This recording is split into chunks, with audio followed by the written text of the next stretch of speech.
The judge in Blake Lively's case just slapped down their psychopathic request. And the court said no. Breaking news, Justin Baldoni just got a big win, meaning Blake Lively got a big loss. Are her lawyers dumb? Blake Lively is having a meltdown as the judge plays the leaked audio in front of the entire courtroom. It's exactly what she deserves. She and Ryan Reynolds did everything they could to keep this recording hidden. They didn't record the show. They even went as far as getting the podcast cancelled. But now fate is on Justin Baldoni's side. It is so clear Blake's case is falling apart. She's destroying her cred. Ryan Reynolds, too. There's no way out. March 4th, 2025, turned the courtroom into a full-blown comedy special, with Judge Louis Lyman completely dismantling Blake's legal team in real time. If she thought she could walk in and flex her Hollywood power, she left feeling legally body-slammed into the ground.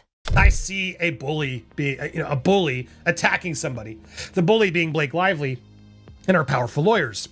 And thank goodness Justin's got support to be able to fight back this time. And the best part? She had a full-blown meltdown right there in court, leaving even her own lawyers visibly embarrassed.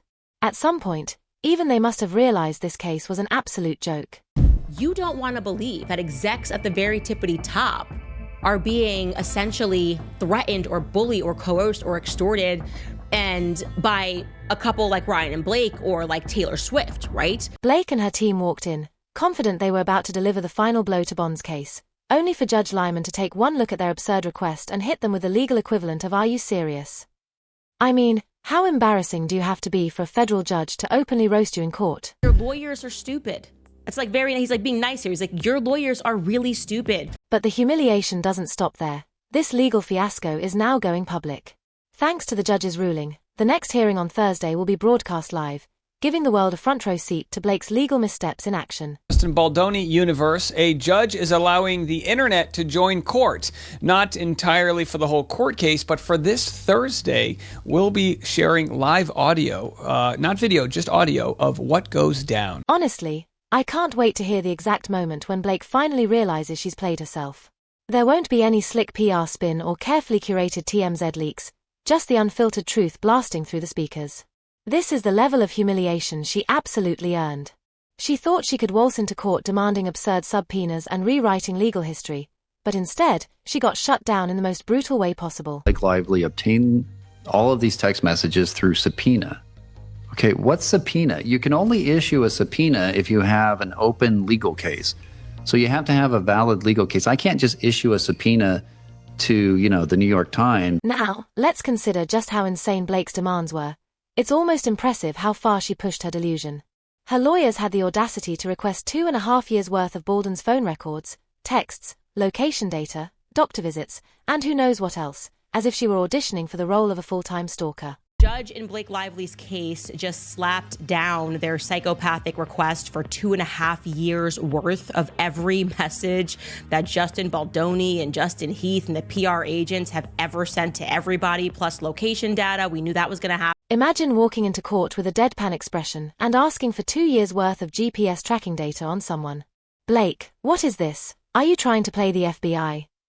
The judge fired back, making it crystal clear that her request was utterly baseless. With not a shred of legal justification, Judge Lyman torched the argument on the spot. Distinguish between the two, what a standard court protective order is and what Blake Lively's team is asking for, which is an attorney's eyes only designation. Here's the thing, even if Baldoni had been running a smear campaign, spoiler alert, he wasn't, and it allegedly only kicked off in August 2024, why on earth is she demanding records going back to 2022? Someone broke it down for me like I was 5 years old. It just doesn't make any sense. Not able to hold a logical thought, but guess what? I, as a judge, I am able to hold a logical thought, so we're going to slap that down. You obviously cannot do. In the ongoing legal dispute between Blake Lively and Justin Baldoni, Lively's legal team sought access to Baldoni's phone records dating back to 2022, aiming to uncover evidence of an alleged smear campaign that reportedly began in August 2024. This broad request was met with skepticism, as it seemed analogous to suing someone for defamation in 2024 but demanding to know what they were texting their Uber driver in 2022. The timeline simply doesn't add up. You can't just issue a subpoena to, the New York Times. The judge saw right through it, and now, so will the public. That live audio feed on Thursday is going to lay bare just how desperate and delusional Blake's case really is. And now for the best part, her absolute meltdown in court.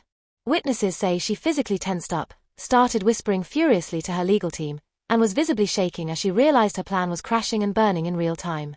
And honestly, good. This entire case has been built on smoke and mirrors, and now those mirrors are shattering right in front of her. Weren't the first to do this. It was Blake Lively, it was Ryan Reynolds, this was their strategy, and now they kind of want to put the genie back in the bottle. But guess what? The genie does not want to go back in the bottle. The genie likes to be free. The judge's ruling was so brutal, so utterly humiliating, that Blake's legal team actually tried to spin it as a win in the media. I mean, how embarrassing do you have to be to get obliterated in court and still pretend you came out on top? It's like getting dunked on in basketball, face planting on the floor, and then standing up like, yeah, I totally meant to do that. No, you didn't. You lost, spectacularly. It just blows my mind how dumb Blake Lively's team is, and how just, I guess, egocentric, maniacal that she thinks that she can tell the world, you didn't see what you actually saw with your eyes. And here's where things get even worse for Blake. The moment of absolute, soul-crushing humiliation. The judge literally cited her own lawsuit against her, proving that her request made zero legal sense. She contradicted herself so badly that the judge used her own words against her. That's next-level self-owning. You cannot make this level of stupidity up. And where was Ryan Reynolds during all of this? Nowhere to be found. The man who lives for tweeting, joking, and making viral moments suddenly turned into Casper the Friendly Ghost the second things got real. Recent filing, we can now see that Ryan was panicked in general. I guess he was too busy pretending to be Deadpool to show up for his wife's legal train wreck. He let Blake take the full public embarrassment on her own. And honestly, I don't blame him. I wouldn't want to be associated with this dumpster fire either. I mean, is it not a little hypocritical? Is this a bad look of her if she's trying to tell the courts that we should stop talking about this in public? But instead of admitting defeat, taking the L, and moving on with some dignity, Blake's team doubled down on the stupidity. Rather than fixing their case, presenting actual evidence, or acting like real lawyers, they immediately rushed to file more subpoenas, hoping that if they throw enough legal nonsense at the judge, something will stick. Says she's so glad they did, but now she wants all other footage to not come forward. And we're supposed to be like, yeah, you go, girl. Blake just learnt the hard way that Hollywood power doesn't work in a courtroom. She thought she could intimidate her way to victory, but Judge Lyman treated her like a toddler throwing a tantrum in Walmart. And now, this legal circus is only going to get worse for her. After today's courtroom humiliation, there's no way out. The world is watching, the legal system isn't buying her nonsense, and her reputation is crumbling in real time. Her lawyer's dumb. Like, what's happening? Why do they keep making these mistakes and fumbling the ball like this? Blake Lively wasn't just desperate in court. She went full-on Hollywood supervillain mode, demanding access to every single detail of Justin Baldoni's life. We're talking calls, texts, location data, and work emails. Literally anyone he's ever communicated with. She even wanted his doctor visits, like she was about to diagnose him with something herself. Who even asks for this?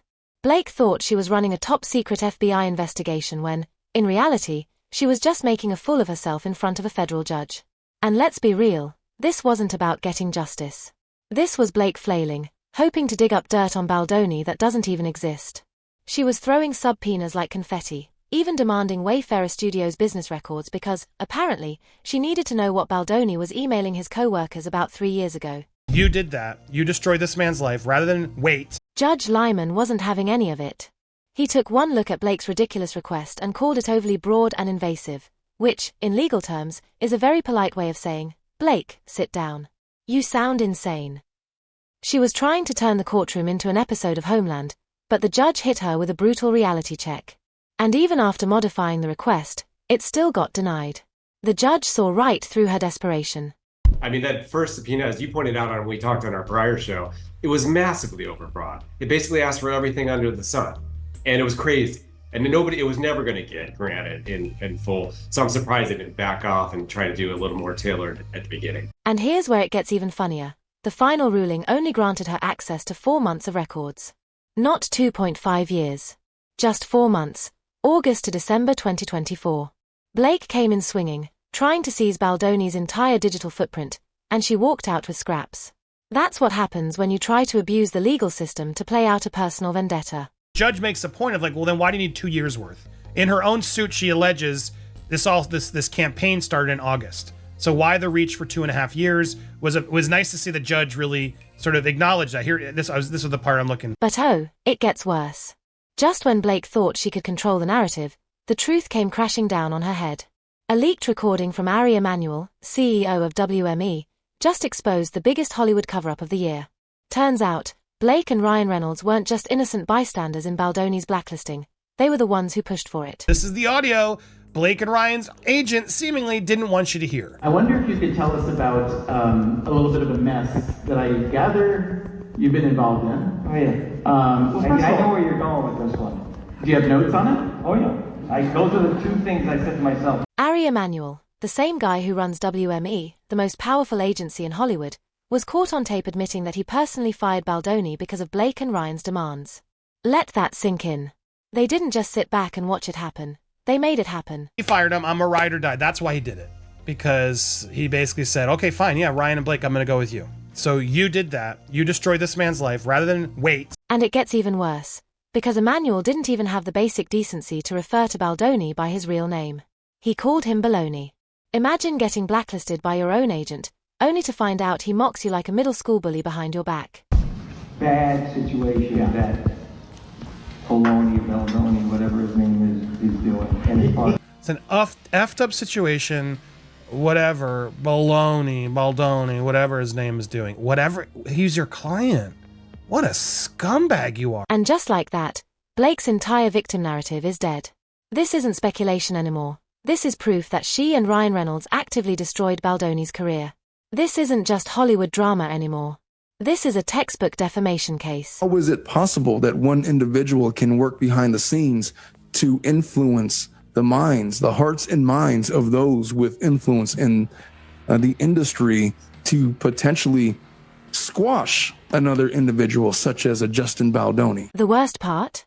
The Freakonomics podcast, where Emanuel made this confession, conveniently lost their recording. And then something odd happened. The podcast didn't get recorded. Neither the audio nor the YouTube video, both just miraculously didn't get recorded.